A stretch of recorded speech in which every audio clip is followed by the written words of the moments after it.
Have you ever wondered what Friedrich Nietzsche meant when he proclaimed that God was dead? This bold statement from the German philosopher wasn't a literal declaration, but rather a metaphorical observation of the spiritual state of humanity. According to Nietzsche, God's creatures had so neglected their relationship with the divine that it was as if God had chosen to cease his own existence. Nietzsche recognized that Christianity's influence on contemporary life was waning. He was dubbed a madman, yet his words served as a stark reminder that virtue and morality are sustained from the bottom up, not dictated from the top down.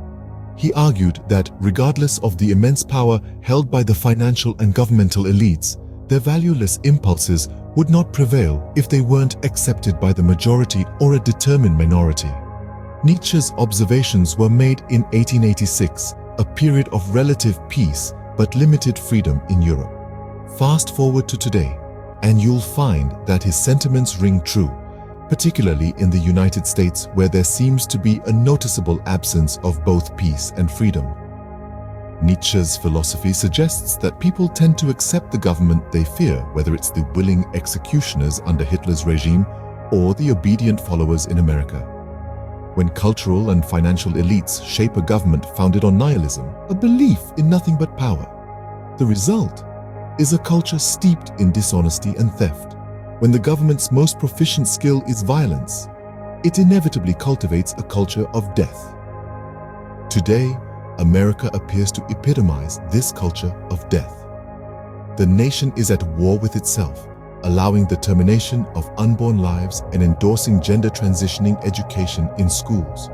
America is also at war abroad, sending billions in aid and military equipment to its beleaguered vassal state, Ukraine, and funding the ongoing conflict in the Gaza Strip. Nietzsche's observations still hold true today, especially in the current state of affairs where there seems to be neither peace nor freedom. In our current society, there exists a culture of death. But what exactly does this mean?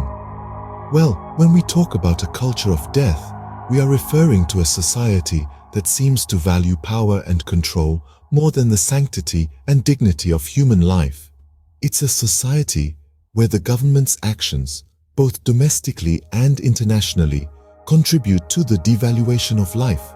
Domestically, we see this culture manifest in various forms. One of the most controversial and heartbreaking is the government's permissiveness towards the termination of unborn lives. In addition to this, we see an education system that encourages children to question their biological identities, adding to their confusion and distress rather than providing them with a stable, nurturing environment. Internationally, the culture of death is demonstrated through America's involvement in conflicts abroad. The federal government has supplied over $100 billion worth of cash and military hardware to Ukraine, a failing state under its influence. There are plans to send an additional $61 billion despite the ongoing turmoil and loss of life. Furthermore, the continued funding of conflicts in places like the Gaza Strip illustrates a disregard for the value of human life. This culture of death is not born out of isolation or happenstance. It is a reflection of a broader societal shift, a rejection of the core moral value of the intrinsic worth of every individual. This failure is seen across all levels of government, which doesn't seem to take human rights seriously. In a society that glorifies violence, where the government kills with impunity, it's no wonder that violence becomes a personal tool for some individuals. Is it such a leap then from the government-sanctioned killing of unborn lives to a person filled with hate taking lives in a supermarket or a classroom? It is clear that America today epitomizes a culture of death. As we move forward, we must ask ourselves how we can shift away from this culture and towards one that values and respects all life. The culture of death in America is not just a result of government actions.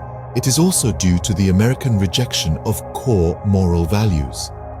This rejection takes many forms, but perhaps the most tragic is the dismissal of the intrinsic worth of every human being. This is a value that transcends culture, geography, and time, a moral compass point that should guide our interactions with one another.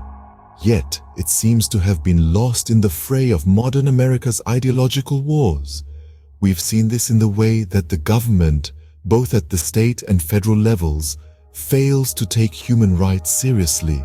When the rights of one group are violated, it's not just that group that suffers.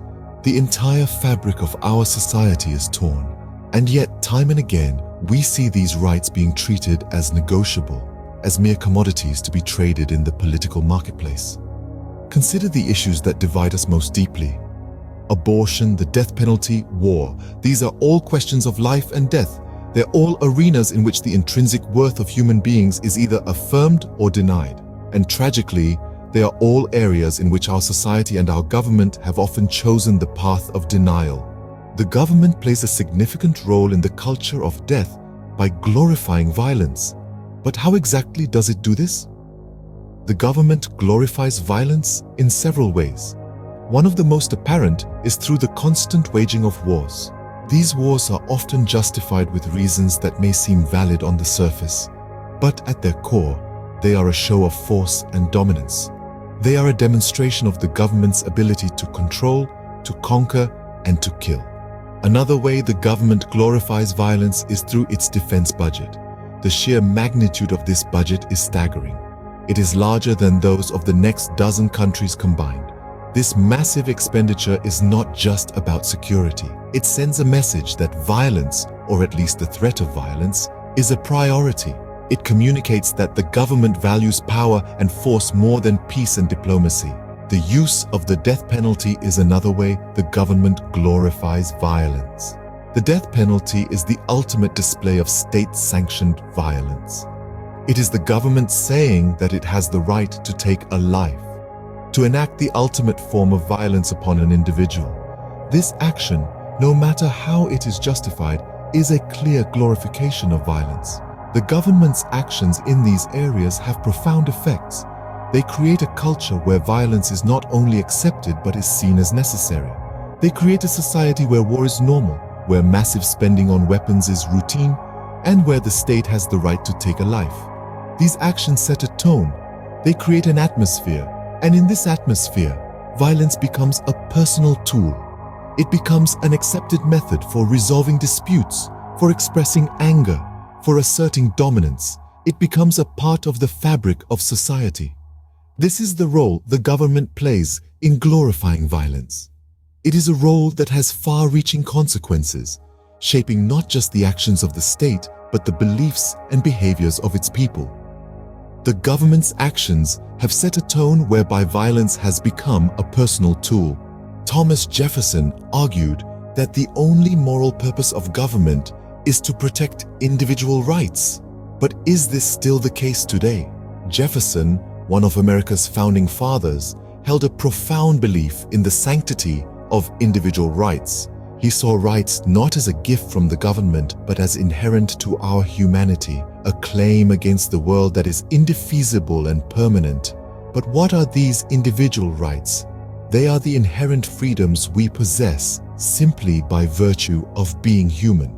They include the right to life, liberty, and the pursuit of happiness. They involve the freedom to think, to speak, to assemble, and to worship or not worship as we choose.